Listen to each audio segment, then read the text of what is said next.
Assalamualaikum warahmatullahi wabarakatuh.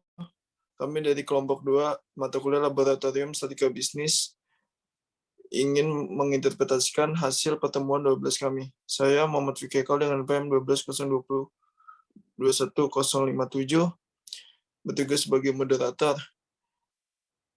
Dan ada teman saya. Yang pertama ada Febian Dayani dengan PM 12.020.21047 yang membacakan interpretasi. Yang kedua ada Amanda Desta dengan PM 12.020.11014 yang bertugas mengedit video ini.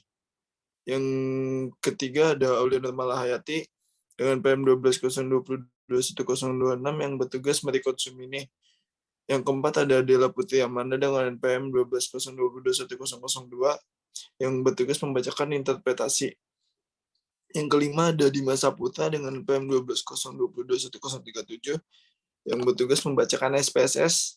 Dan yang terakhir ada Aliasati dengan PM 12.020.1138 yang bertugas membacakan interpretasi. Selanjutnya akan dibacakan oleh teman saya.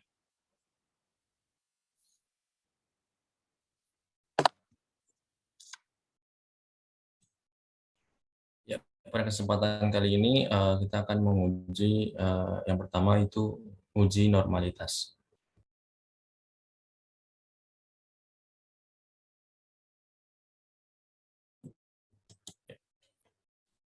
Di sini dapat dilihat data-datanya dari bank, keuntungan aset, dan harga saham.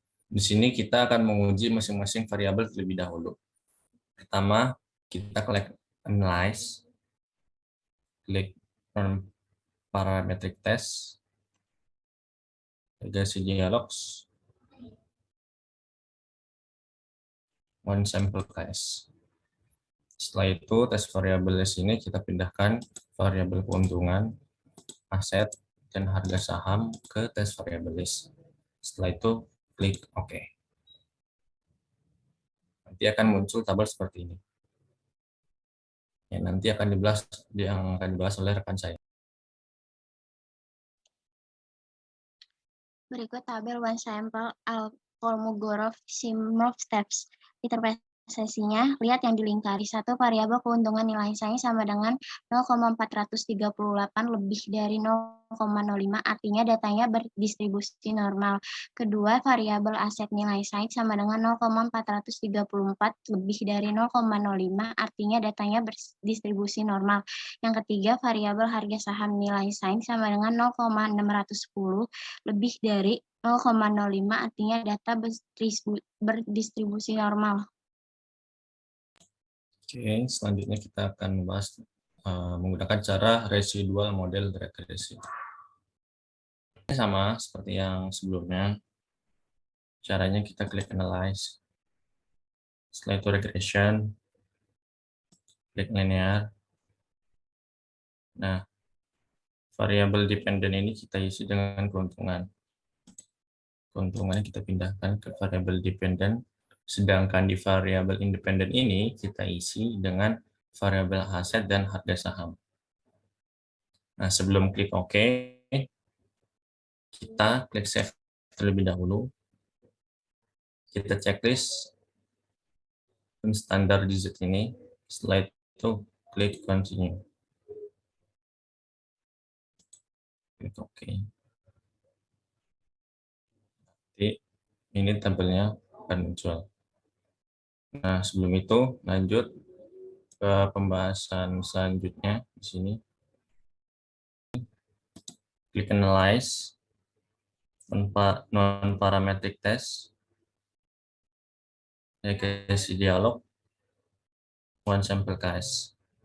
Nah, setelah itu ini kita kembalikan terlebih dahulu. Nah, variabel unstandard digitnya ini kita pindahkan ke tes variabel list. Setelah itu klik OK. Nanti akan muncul tabel seperti ini yang akan dijelaskan oleh rekan saya. Pada tabel one sampel Kolmogorov-Simrov test, nilai SIK pada residual yaitu 0,999 lebih besar 0,05. Hal tersebut menunjukkan bahwa residual pada regresi tersebut berdistribusi normal. Artinya model regresi mengikuti distribusi normal. Caranya analyze regression ke linear. Nah, setelah itu kita cek statistik terlebih dahulu. Kita ke standar checklist di bagian ini dan bagian ini. Setelah itu klik continue. Lalu klik OK. Nanti akan muncul tabel seperti ini yang akan dijelaskan oleh rekan.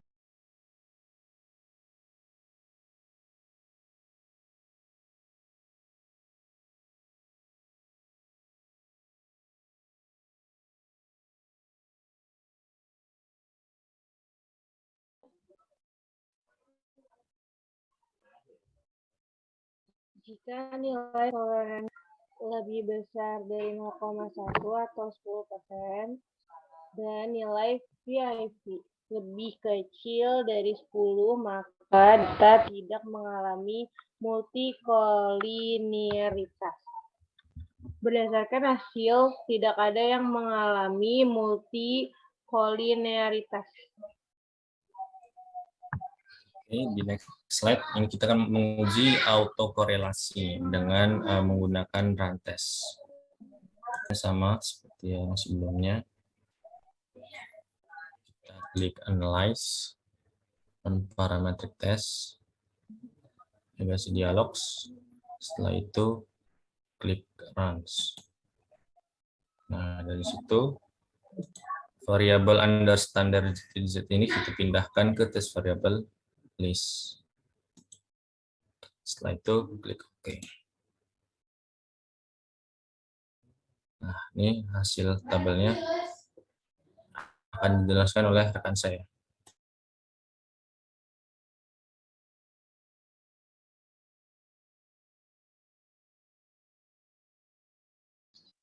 Dan yang ketiga, tabel Runstance nilai asimsik berada di atas 0,05. Tidak terjadi autokolerasi antara residual. Oke, next slide selanjutnya. Yang keempat, kita akan menguji dengan uji heterokedastisitas. Ini sama seperti yang sebelumnya. Caranya di sini berbeda dengan yang sebelumnya. Kita klik transform, setelah itu compute variable. Di sini kita ketik, ini awalnya kosong, sudah saya ketik ABS res. Lalu di sini kita di function groupnya kita klik all. Di sininya di function and special variable-nya kita pilih ABS. Nanti lalu klik ini nanti akan muncul seperti ini. ABS. Nah, res 2-nya ini kita dapat nanti dari sini, kita pindahkan ke kanan. Setelah itu klik OK.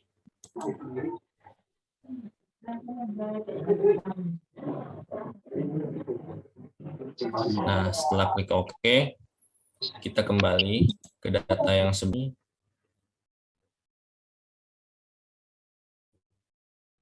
Kita klik analyze, regression, linear. Setelah itu kita pindahkan yang tadinya sudah kita dapatkan hasilnya, variabel ABS ini kita pindahkan. ABS kita pindahkan ke variabel dependent, sedangkan independennya tetap sama, aset dan harga saham. Setelah itu kita klik statistik, kita hapus tanda checklistnya ini dan bagian ini. Setelah itu klik continue.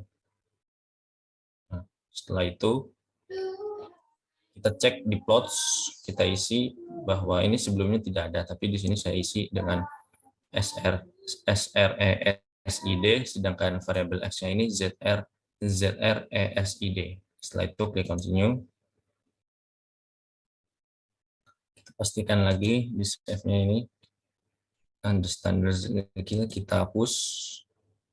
Setelah itu klik continue. Klik OK. Nah, di sini kita hanya mengambil tabel koefisien bagian ininya saja, yang nanti akan dijelaskan oleh rekan saya. Hasil pada tabel koefisien variabel aset dan harga saham tidak ada yang signifikan.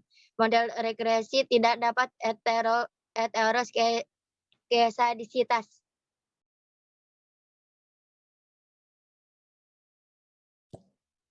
Sekian dari kelompok kami. Kurang lebihnya mohon maaf. Wassalamualaikum warahmatullahi wabarakatuh.